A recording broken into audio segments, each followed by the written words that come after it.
Good morning students. Last video में हम आव्यूहों पर संक्रियाओं में आव्यूहों का योगफल एवं व्यवकलन पढ़ चुके हैं। अब नेक्स्ट टॉपिक आता है आव्यूह के योगफल के गुणधर्म। आव्यूह के योगफल के गुणधर्म। सबसे पहला गुणधर्म आता है फर्स्ट, क्रम विनिमेयता। क्रम विनिमेयता।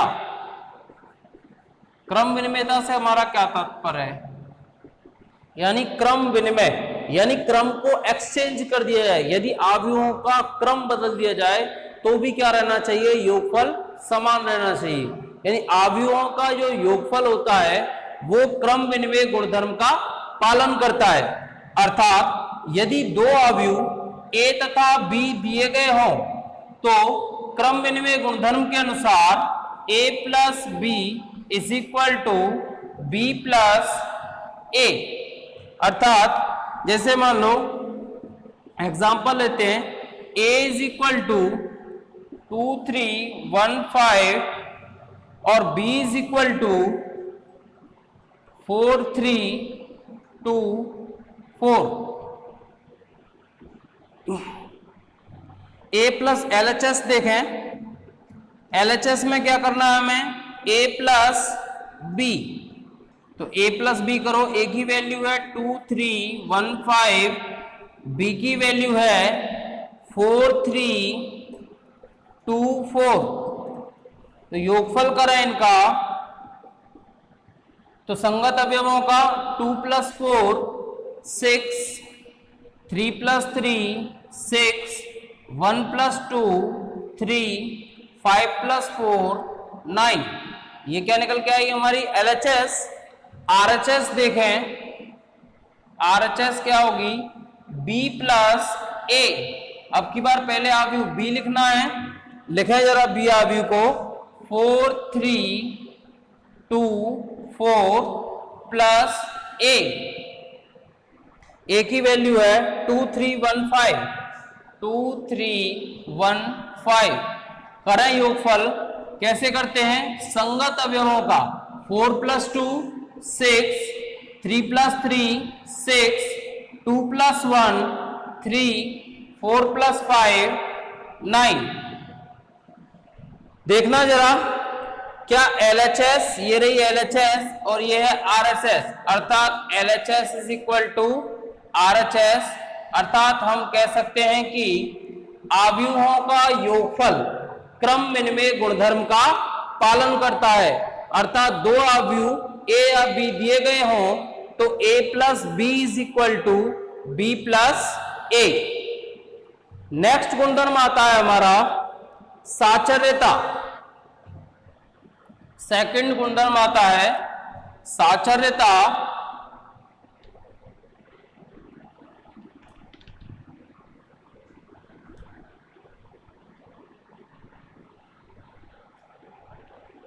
साचर्यता की बात करें,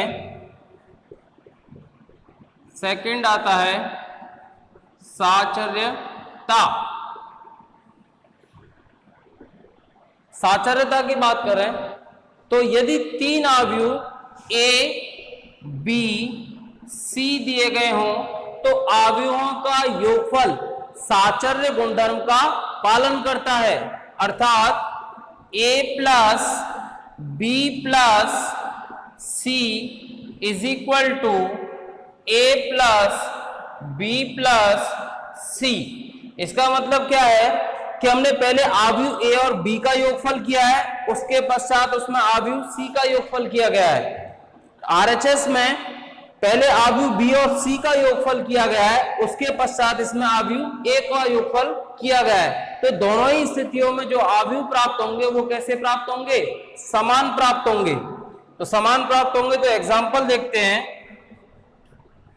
A is equal to 1 2 3 4, B is equal to 3 2 1 5 and C is equal to 4 3 2 1। ये मैंने 3 अवयव ले लिए। अब मैं LHS चेक करता हूं सबसे पहले। तो LHS में हमें क्या करना है, सबसे पहले अवयव A और B का योगफल करना है। तो A plus B is equal to अवयव A है 1 2 3 4 प्लस अवयव B है 3 2 1 5। योगफल करें 1 प्लस 3 4 2 प्लस 2 4 3 प्लस 1 4 4 प्लस 5 9। ये तो अपनी A प्लस बी की वैल्यू आ गई। अब क्या करना है हमें, A प्लस बी प्लस सी। तो A प्लस बी की वैल्यू कितनी है, 4 4 4 9 4 4 4 9 प्लस C आपका अवयव कौन सा है, 4 3 2 1 4 3 2 1। योगफल करें संगत अवयवों का 4 प्लस 4 8 4 प्लस 3 7 4 प्लस 2 6 9 प्लस 1 10। अब ये क्या निकल के आ गई, हमारी LHS निकल के आ गई। अब नेक्स्ट RHS देखते हैं। RHS में राइट हैंड साइड में सबसे पहले अवयव B और C का योगफल करना है। तो B plus C is equal to अवयव B कितना है अपने पास, 3 2 1 5 3 2 1 5 प्लस C कितना है 4 3 2 1 4 3 2 1। यानी B प्लस C की वैल्यू कितनी निकल के आ गई, संगत अवयवों का योगफल करें 3 प्लस 4 7 2 प्लस 3 5 1 प्लस 2 3 5 प्लस 1 6। अब हमें इसमें क्या जोड़ना है, अवयव A को जोड़ना है, A plus B plus C। तो अवयव A की वैल्यू कितनी है अपने पास, 1 2 3 4 1 2 3 4 प्लस अवयव B प्लस C की वैल्यू कितनी निकल के आई है, 7 5 3 6 7 5 3 6। या योगफल करें 1 प्लस 7 8 2 प्लस 5 7 3 प्लस 3 6 4 प्लस 6 10। ये क्या निकल के आई है हमारी RHS। और LHS कहाँ है, ये रही। तो देखना जरा, क्या LHS और RHS इक्वल आ रही हैं, बिल्कुल आ रही हैं। अर्थात हम कह सकते हैं यदि 3 अवयव A B तथा C दिए गए हों तो अवयवों का योगफल साचर्य गुणधर्म का पालन करता है। अर्थात पहले अवयव A और B का योगफल किया, उसके पश्चात C को जोड़ा, पहले अवयव B और C का योगफल किया, उसके पश्चात अवयव A को जोड़ा। दोनों ही स्थितियों में जो अवयव प्राप्त होंगे वो कैसे प्राप्त होंगे, समान। हमने एग्जांपल लेके देख भी लिया है। और दोनों ही अवयवों में LHS इज इक्वल टू क्या प्राप्त हो रहे हैं, RHS। LHS is equal to RHS। तो ये क्या है अपना साचर्य गुणधर्म। तो अवयवों का योगफल साचर्य गुणधर्म का पालन करता है। ये इसका दूसरा गुणधर्म खत्म होता है। नेक्स्ट देखते हैं आपका तीसरा गुणधर्म, योज्य तत्समक अवयव।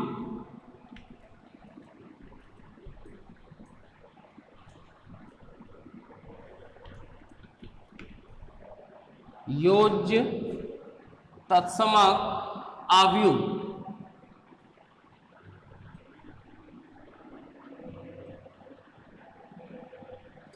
योज्य तत्समक अवयव क्या कहता है, थर्ड गुणधर्म है इसका,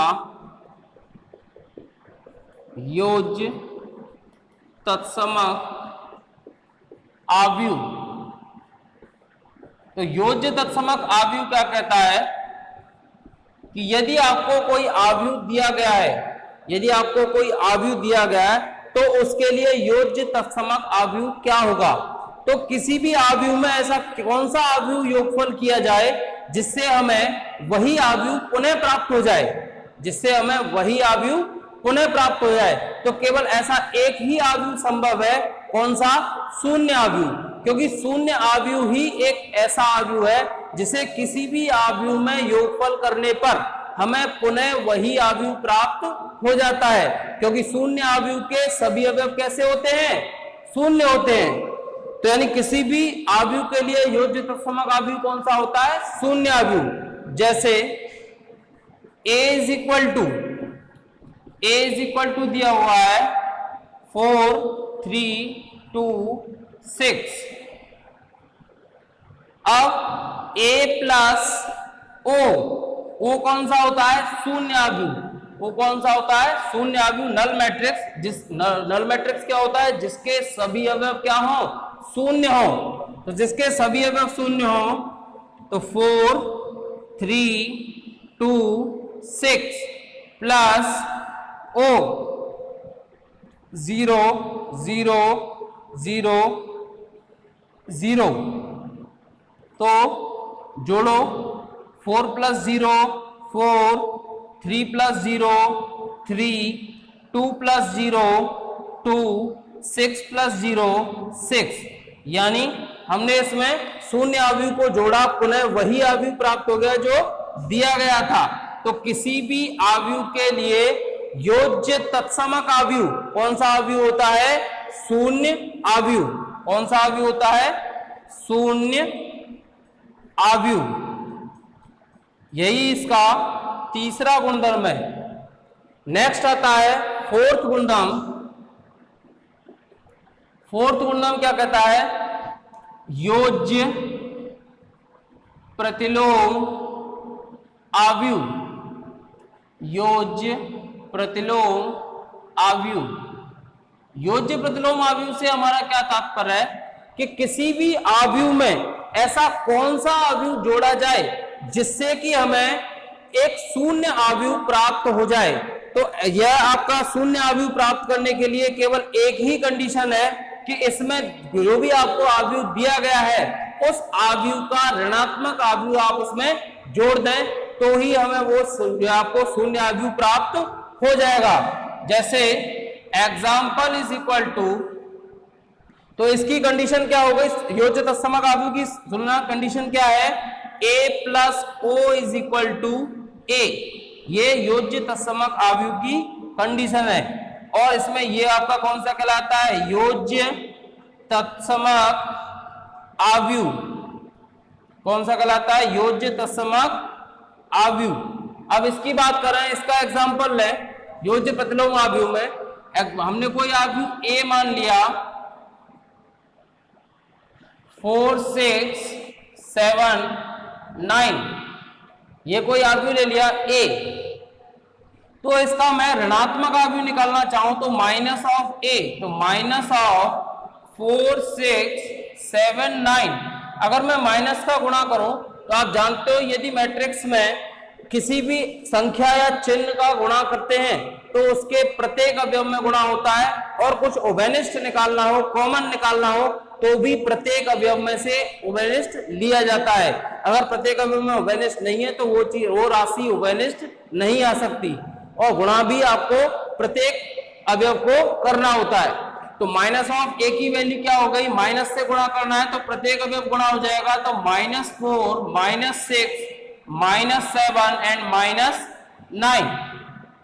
नेक्स्ट, अब हमें a plus minus of a की वैल्यू है 4 6 7 9 प्लस -4 -6 -7 -9। यानी ये क्या हो गया, 4 - 4 0, 6 - 6 0, 7 - 7 0, 9 - 9 0। यानी ये कैसा आव्यूह निकल के आ गया, आपका शून्य आव्यूह। तो यानी किसी भी आव्यूह में उसका ऋणात्मक आव्यूह जोड़ने पर हमें एक शून्य आव्यूह प्राप्त हो जाता है। तो ये जो आव्यूह हम जोड़ रहे हैं ये कौन सा आव्यूह कहलाएगा? योज्य प्रतिलोम आव्यूह। कौन सा आव्यूह कहलाएगा? योज्य प्रतिलोम आव्यूह। तो किसी भी आव्यूह का योज्य प्रतिलोम आव्यूह क्या होता है? उस आव्यूह का ऋणात्मक आव्यूह। अब इसका लास्ट गुणधर्म बचता है। लास्ट गुणधर्म कोई खास इंपॉर्टेंट नहीं है, लेकिन फिर भी बुक में दिया हुआ है तो आप उसे समझ लें। लास्ट गुणधर्म आता है इसका निरसन नियम।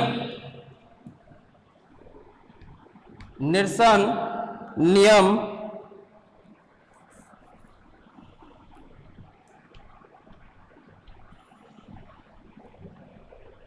निरसन नियम क्या कहता है? फिफ्थ है निरसन नियम। निरसन नियम की बात करें तो निरसन नियम क्या होता है? यदि आपको 3 आव्यूह दिए गए, इसका मतलब जैसे ए बी और सी, ए बी और सी। अब मान लो एक आव्यूह सी को इन दोनों आव्यूहों में जोड़ा जा रहा है, ए प्लस सी बराबर बी प्लस सी।